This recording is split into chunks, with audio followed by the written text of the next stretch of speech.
चळवळीतील सर्व संत गुरु महापुरुषांच्या प्रतिमेला विचाराला अभिवादन करतो।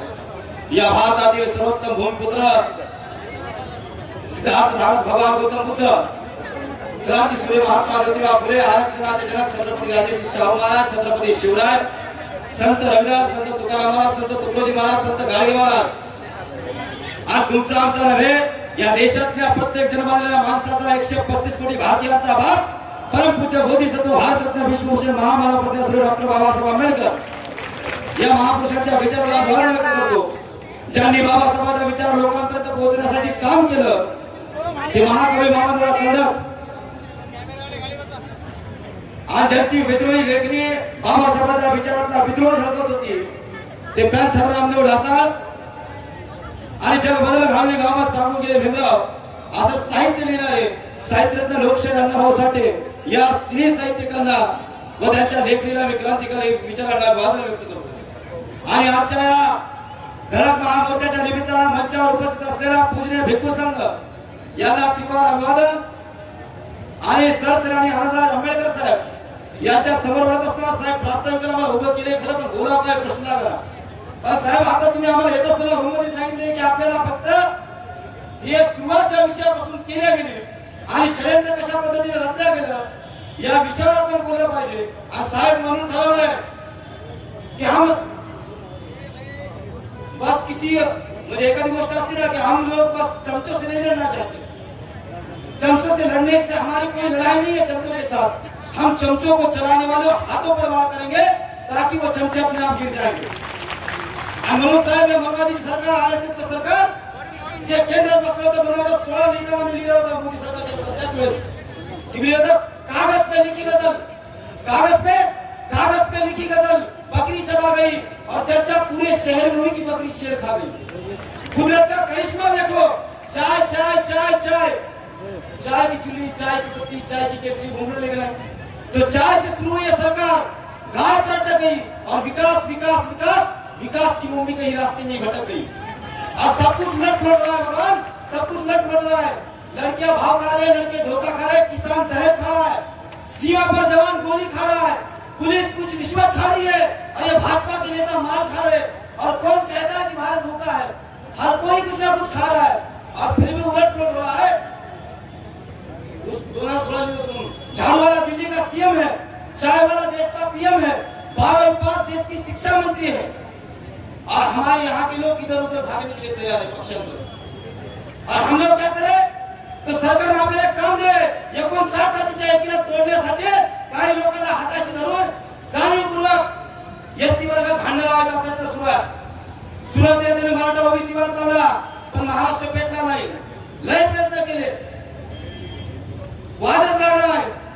नंतर त्यांनी सुरू केलं धनगर बांधवाचं आदिवासी समाजात भांडण लावायचं, वादच पेटला नाही। आता ते प्रयोग करत मातक समाजामध्ये आणि एसटीच्या 58 जातीमध्ये भांडण म्हणून। पण बाबासाहेबांच्या विचाराचा आंबेडकरवादी माणूस बाबासाहेबांनी तुम्हाला मला 59 जातीला समान संधी दिली। विश्वमंत्री डॉक्टर बाबासाहेब आंबेडकरांनी गोलमेजच्या परिषदेमध्ये तुमच्या माझ्यासाठी दिले, कोणी आपल्याला गेलो होतं इथं मागायला। एक मला सांगा की जेव्हा बाबासाहेब आंबेडकर अधिकार देऊन आले, अधिकार देत असताना कोणता होणार समाजाचा माणूस घेतला आणि बाबासाहेबांना निवेदन द्यायला घेतला की साहेब आम्हाला अनुसूचित जातीत टाका म्हणून?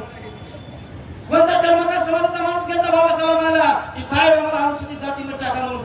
अरे मागता मोजता येत नाही जगातल्या मापानं असं वैभव दिलं बापाच्या त्या बापाला, मोजताच नाही बापाला काय दिलं।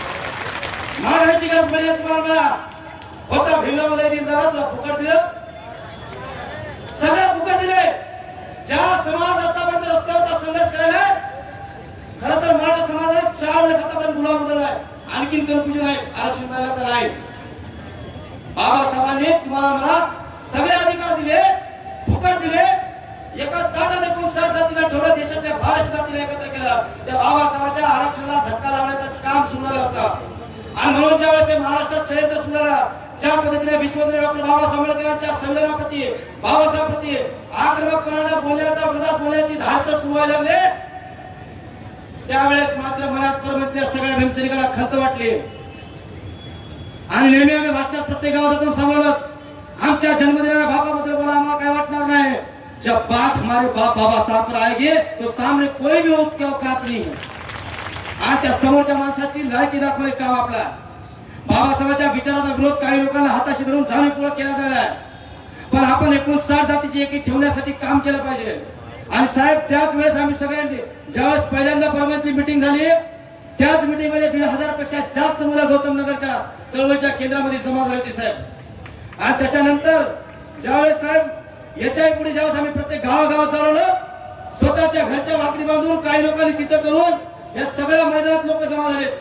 आज साहेब या मैदानात जमा झालेले लोक आज संयोजन समिती विषय करायला याच्यात बसलेले प्रत्येक जण म्हणजे सगळ्याच प्रकारची माणसं होती, सगळ्याच प्रकारची.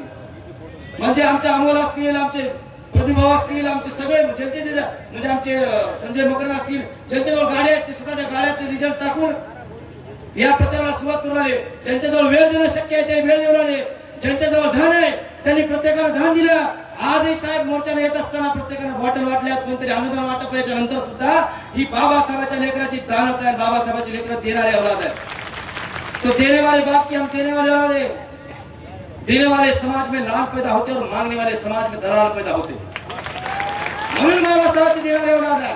आणि या विचारांप्रती साहेब ज्या पद्धतीने आम्ही ठरवलं, लोकनेते विजय वाकळे साहेब आज आमच्यात नाही, आमचा वाघ नाही.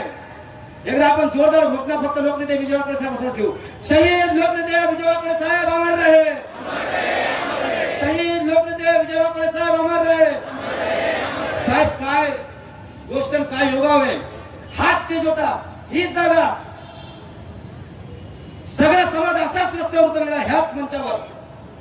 शहीद लोकनेते विजय वाकळे साहेब बसले होते, त्यांच्या बाजूला साहेब राजगृहाचे वारसदार आपल्या सगळ्यांचे सदस्य आणि आपले मोठे बंधू मान्य बाळासाहेब आंबेडकर या मंचावर वाकळे साहेबांनी शेवटचं भाषण या मंचावर दिलं होतं. पण साहेब आज मनातून आनंद व्हायला की आज राजगृहाचे वारसदार आणि आपल्या सगळ्यांचे सरसेनापती मान्य आनंदराज साहेब आज पुन्हा मंचावर आहेत. आणि साहेब लोकनेते विजय वाकळे साहेब आम्ही सगळेजण मिस करायला, म्हणजे कुछ बात ऐसी है की हस्ती मिटती नाही आणि कामाने माणसं अमर असतात. म्हणून साहेब ज्यावेळेस आम्ही सगळ्यांनी ठरवलं आणि या मोर्चाला प्रत्येक गावागावामध्ये ज्या पद्धतीने प्रतिसाद पाहिला आणि त्यावेळेस ठरवलं गेलं साहेब प्रत्येक जण मताच्या भीतीनं खुल्या भूमिका घेण्यात काही जण, पण साहेब एकच वाघ आहे राजगृहाचा आनंदराज आंबेडकर, ज्यांनी डरकाळी फोडले सांगितलं की आम्ही 59 जातीची एकी फोड देणार नाही. आणि म्हणून परभणीच्या सगळ्या संयोजन समितीच्या कमिटीने ठरवलं, एक मुखाने निर्णय झाला की आपलं नेतृत्व फक्त सरसरांनी आनंदराज आंबेडकर साहेब करतील. आज साहेब आमच्या निमंत्रणाचा स्वीकार केला. तमाम परभणीकर तुमच्यासाठी स्वागतासाठी सकाळपासून आतुर होते. साहेब ज्या पद्धतीने वातावरण देशात सुरू केलं गेलं, 1921 ला 20 ला जनगणना झाली, म्हणजे 31 ला जनगणना झाली. त्यावेळेस 1931 1921 1941 नंतर 60 61 कपिल भाऊ तिथे बसलेले, या सगळीकडे जनगणना झाल्या. आणि सगळ्या जातींना डॉक्टर बाबासाहेब आंबेडकरांनी एकजूट ठेवण्यासाठी शेवटच्या क्षणापर्यंत प्राणपणाने लढाई केली. पण बाबासाहेबांच्या विचाराच्या विरोधामध्ये भाषण सुरू आहेत. आणि भाषण काय चालू आहे तर संविधानाने आम्हाला अधिकार दिलाय. आज संविधानाचा अधिकार काय दिलाय? संविधानाच्या विरोधात काम करायचा अधिकार दिला काय? आम्हाला संविधानाचा अधिकार दिलाय, बाबासाहेबांचा अधिकार संपाचा अधिकार दिलाय. आणि 59 जातीला बाबासाहेब समान संधी समान सोय केल्या. म्हणून बांधवांना माझ्या माता समाजाचे बांधव आपले भाऊ आहेत. आणि म्हणून आपण म्हणत की साहेब आम्ही पहिल्यापासून सांगलो की 58 जातीला आम्ही सोबत घेऊन चालू. जो मातंग आंबेडकरवादी, जो पोचीराम कांबळेच्या विचारात असेल तो जातीने मातंग जरी असला तो आंबेडकरवादी असेल तर आमचा आहे, ही भूमिका आमची आहे. म्हणून आमचा आजही मत आहे बाबासाहेबांच्या विचाराकडे यावं. जो साथ आहे उनको लेकर के और जो नहीं आए उनके बगैर. पण एक लक्षात ठेवा, ज्यांनी बाबासाहेब स्वीकारला त्यांच्या जिंदगीचं भलं झालं, जिंदगीचं सोनं झालं. हे काय झालं सोनं या जीवनाचं, गेली भीमाने कसे. ज्याने बाबासाहेब स्वीकारला त्याच्या जिंदगीचं सोनं झालं. आणि ज्याने बाबासाहेबाला सोडून दिलं त्याच्या जिंदगीचं वाटलं झालेलं आहे. बाबासाहेबांपासून दूर जाणारे माणसं संपतात आणि इतिहास हा नेहमी लढणाऱ्या लोकांना लिहिला जात आहे. बाबासाहेबांच्या विचाराचा आंबेडकरी परभणी जिल्हा आणि या जिल्ह्याला आज परत एकदा दाखवून दिले की आपण सगळे एक आहोत, सगळे एक आहोत. आणि जे आपण आतापर्यंत एकजूट कायम ठेवली ती लोकनेते विजय वाकळे साहेब गेल्याच्या नंतर सुद्धा आपण ते एकजूट कायम ठेवले. साहेब आग लावणारे लोक या महाराष्ट्र सरकारचे देवेंद्र फडणवीस साहेब असतील मुख्यमंत्री किंवा मग देशाचे प्रधानमंत्री असतील, त्याच्यावर मला फक्त एकच वाक्य सुचले, मी थांबणार आहे ते उनके चुप्पी के मायने है बहुत. आग लावून दिल्या समाजामध्ये घेणं ना देणं। उनके चुप्पी के मायने है बहुत, वो लगा करके आग जाते हैं। मुल्क जलता है और अपने साहेब रोज परदेश भाग जाते हैं। देशात आग लावून बाहेर पळून जायचा धंदा सुरू आहे। आतापर्यंत एकत्र राहणारा समाज फोडण्याचं काम ही मनवादी व्यवस्था करायली। आणि साहेब माझं म्हणणं आहे, भांडण जर राग जर भावाभावात होता तर भावाभावाचा राग एका बंद खोलीत सांगायचा होता भावानं, कोणाकोणाचं खाल्लं कोणाकोणाचं नाही खाल्लं, आणि एकत्र एका ठिकाणी येऊन बसायचं होतं। पण साहेब घरातले भांडण घरात न होता RSSच्या चड्डीधारी माकडाच्या मांडीवर बसून बाबासाहेबाच्या लेकराला भावाला शिकवण्याचं काम सुरू आहे। म्हणून राग आहे, भावाचा राग नसते, पण ज्या पद्धतीने नाटक सुरू आहे भ्रमित करण्याचा प्रयत्न सुरू आहे। पण महाराष्ट्राची जनतेला दाखवून दिले परभणीकरांनी आपण सगळे एक आहेत आणि आपण एकजूट कायम ठेवू। असंच षडयंत्र साहेब 2016 अॅट्रॉसिटी संपवण्यासाठी सुरू होतं। परभणीतले भीमसैनिक आणि देशभरातले भीमसैनिक रस्त्यावर उतरले, कोणतरी म्हणाले अॅट्रॉसिटी रद्द करा, त्याच्यापेक्षा दुप्पट अॅट्रॉसिटी करत करून येणारी अवलाद बाबासाहेबांची। आणि साहेब आता जे वर्गीकरण करा म्हणाले ते भ्रमात आहेत की होणार आहे काय होणार नाही।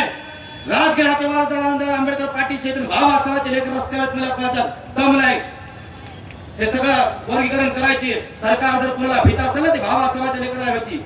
ही सरकारला माहित आहे, डवचून दुसऱ्याला बघायचं, बाबासाहेबांच्या लेकरासंग डवचण्याचा प्रयत्न करायचा नाही। आणि म्हणून कोणाच्याही विरोधात कोणाच्याही बाबासाहेबांच्या लेकराचा नाद कराल तर जळून खाक व्हाल सरकारला, एवढंच सांगणं आहे। आणि या निमित्ताने मी आमच्या सगळ्या जणांच्या वतीनं आपण एवढ्या ताकदीने सगळे उपस्थित राहिलात। खरं तर बाबासाहेबांचा विचार, फुलेंचा विचार, शाहूंचा विचार, सगळ्या महापुरुषांचा विचार हा आपल्या डोक्यात आहे। म्हणून आपल्या डोक्यातला विचार येणाऱ्या पिढीच्या रक्षणासाठी साहेबांनी त्या दिवशी आम्हाला सांगितलं की 20 वर्ष पुढचा धोक्याचा काळ तुमच्या माझ्या समोर आहे। म्हणून आपण सगळ्यांनी जागा असलं पाहिजे। आपलं गाणं ते जागा असावं, भीमाचं पिल्लू जागा असावं, पण गाणं जागा असावं आहे ना, आपण झोप नाही करू असं होऊ नये। म्हणजे लय नरड्याजवळ आलो तो आपल्याला काय रस्त्यावर उतर लागते। 2023 ला सगळेजण गपचूप बसले, लय जणांना विशेष माहित होता तो आशिष भाई असतील, अर्जुनाना असतील, मी असतील, लोकनेते विजयकर साहेबांच्या नेतृत्वामध्ये इथंच साहेब वर्गीकरणाच्या विरोधामध्ये आंदोलन घेतलं होतं ह्याच ठिकाणी। आज त्यावेळेस 23 पासून आम्ही सांगलो धोका आहे, पण ठीक आहे, देर आहे, दुरुस्त आहे, पण साहेब तुम्ही जी भूमिका घेतली देशभरात पोहोचणार आहे। आणि निश्चितपणाने साहेब तुम्ही जो आदेश द्याल, तुम्ही म्हणसाल तिथं तुमच्या नावावरती आणि तुमच्या आंबेडकर घराण्यावरती कुर्बान होणारी जनता आहे। बाबासाहेबांचे उपकार आपल्या चमडा काढून पायात कुठं जरी शिले तर कमी आहेत। साहेब तुमचा स्पर्श आम्हाला, तुम्ही आदेश द्या, तुम्ही मला मुंबईला तर आम्ही मुंबईला तयार आहेत। साहेब तुम्ही मला दिल्लीला, सगळेजण मुंबईला तयार केला, हातवर करा, कोण कोण आहे। साहेब आदेश दिला मुंबई जाम करायची, मुंबई। आणि साहेब आम्ही तुम्हाला त्या दिवशी शब्द दिला होता, हे फक्त ट्रेलर आहे, ट्रेलर काय पिक्चर अभी 30 जूनला मुंबई बंद करण्यासाठी तुम्हाला मला मुंबईच्या दिशेने आनंदराज साहेबांच्या नेतृत्वात जायचं आहे। आणि इथं तर फक्त घोषणा गेलो, फडणवीसचे कानठाळ्या उघडल्या पाहिजे, RSSच्या कानठाळ्या उघडल्या पाहिजे। साहेब आमच्या महिलांमध्ये इतकं खतरनाक इमानदारी आज गपचूप चाललं। आपल्या महिलांमध्ये त्या घोषणा आणि त्याला कळणाऱ्या भाषेतली भाषा सगळ्याच पद्धतीने येते। पण साहेब पहिली बार ऐतिहासिक मोर्चा आहे, सगळेजण स्वतःसाठी टाळ्या वाजवा। आज मार्केटमध्ये साहेब माझ्या भाषण करायच्या अगोदर मी एखाद्या स्ट्रिप्सिल गोळ्या घ्यायला गेलो, ते बेडी गुलाल उघडच होतं। ते काय म्हणलं माहिती का, ती म्हणलं पहिली बार पाहिलं शिस्तीत शांततेत मोर्चा निघालाय। मी म्हणलं बाबासाहेबांचे लेकर बाबासाहेबांचा विचार घेऊन चालणार आहेत आणि बुद्धाचा विचार घेऊन चालणार आहेत। पण एवढं आम्ही चाललाय, सम्राट अशोकाने तलवार सोडली नव्हती, तलवार बाजूला ठेवली होती। आम्हाला ती वापस काय करायचं ते बरोबर कळतंय, त्याच्यामुळे आमच्या नादाला लागायचं।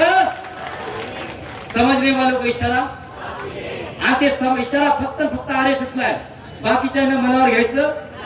हमारी टक्कर बस RSS से, बाकी किसी के सामने हम लड़ना ही नहीं चाहते। क्या लढे, जेवढे मीटिंगला होते तेवढे जमा झाले, आम्ही काय लढो। त्याच्यामुळं आपण सगळेजण बाबासाहेबांचा विचार, फुले शाहूंचा विचार, सगळे महापुरुषांचा विचार, नंतर नामदेव ढसाळांचा विचार, वामनराव खडकांचा विचार, अण्णाभाऊ साठेंचा साहित्याचा विचार, सगळ्या महापुरुषांचा साहित्यिकांचा विचार घेऊन आपण कायम एकजुटीने ताकदीने कायम राहू। आनंदराज साहेबांच्या आदेशाचं पालन करू आणि रस्त्यावरची लढाई लढत असताना आजचा ट्रेलर आणि उद्याचा पिक्चर सगळं आपण गाजून सोडलाय। बाबासाहेबांच्या इतिहासात लोकनेते विजय वाकळे साहेब असते तर साहेब आज प्रचंड खुश असते की त्यांच्या दुसऱ्या फळीतल्या छावणीतल्या तालमीत तयार झालेल्या सगळ्या वाघायनं पुन्हा एकदा दाखवून दिले की बाबासाहेबांचे लेकर पक्ष हे सगळं विसरून। साहेब मनापासून सांगायचे मला की परभणी महानगरपालिकेमधले आपले जेवढे नगरसेवक आहेत त्यांनी सगळे आम्हाला सहकार्य केलं. नगरपालिकेतले असतील त्यांनी सहकार्य केले, सगळ्या समाजाचे लोकप्रतिनिधी असतील त्यांनी केले आणि सगळ्या लोकांनी एकजूट दाखवली, महिला मंडळांना दाखवली, प्रत्येकाने दाखवली, प्रत्येक युवकाने आपापली जबाबदारी घेतलेली आहे. साहेब मोर्चामध्ये अर्ध्यापेक्षा जास्त जण आपापल्या स्टॉल जवळ थांबले होते, कारण की सगळ्या येणाऱ्या जाणाऱ्या मायमौल्यांची काळजी घेता यावं म्हणून आपण सगळ्यांनी ते दाखवून दिले आणि आपण जिंकलो. आपली सगळेजण आपण जिंकलो आणि जिंकलो याच्यासाठी म्हणालो, फक्त जिंकलो रे राजू असं नाही, जिंकलो याच्यासाठी म्हणालो की आपल्याला दाखवून द्यायचं होतं की बाबासाहेबांच्या लेकरांची एकी काय असते आणि व्हीआयपी राहणं, व्हीआयपी खाणं, व्हीआयपी मान सन्मान कोणा दिलं म्हणून आपण वॉटरप्रूफ मंडप मध्ये. धन्यवाद. जय भीम, जय प्रबोध भारत.